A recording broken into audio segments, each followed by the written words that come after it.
ഓരോ ആഴ്ച നീണ്ടുനിന്ന ഗുജറാത്തിലെ യാത്രകൾ അവസാനിപ്പിച്ചുകൊണ്ട് നാട്ടിലേക്ക് പുറപ്പെടുവാനായി ഞാൻ വഡോദര റെയിൽവേ സ്റ്റേഷൻ ലക്ഷ്യമാക്കി നീങ്ങുകയാണ്. സമ എന്ന സ്ഥലത്തു നിന്നും ആണ് വഡോദരയിലേക്ക് ഞാൻ പോകുന്നത്. സമയിൽ നിന്നും ഏതാണ്ട് 6 കിലോമീറ്റർ ദൂരമാണ് വഡോദര റെയിൽവേ സ്റ്റേഷനിലേക്കുള്ളത്. റോഡിൽ യാതൊരു തിരക്കുമില്ല. വളരെ വീതിയേറിയ റോഡുകളാണ്. ഇതൊന്നുമല്ല എന്നെ ആകർഷിച്ചത്. റോഡിൻ്റെ വശത്തിലായുള്ള തൂണുകളാണ്. എന്താണ് ഈ തൂണുകൾ? മെട്രോ റെയിലിന് വേണ്ടിയുള്ളതാണോ എന്ന് ഞാൻ എൻ്റെ സഹോദരി പുത്രനോട് ചോദിച്ചു. അപ്പോൾ അവൻ പറയുകയാണ്, മെട്രോ ഒന്നുമല്ല, അഹമ്മദാബാദിൽ നിന്നും ബോംബെയിലേക്കുള്ള ബുള്ളറ്റ് ട്രെയിനിൻ്റെ നിർമ്മാണത്തിനായുള്ള തൂണുകളാണിത്.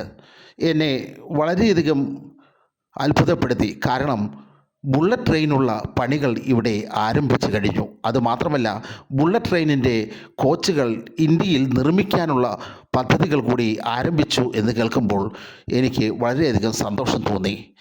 രാഷ്ട്രീയമോ മറ്റു കാര്യങ്ങളോ നോക്കാതെ വികസനം മാത്രം നോക്കുകയാണെങ്കിൽ ഗുജറാത്ത് ഇന്ത്യയിൽ മുന്നിൽ തന്നെ.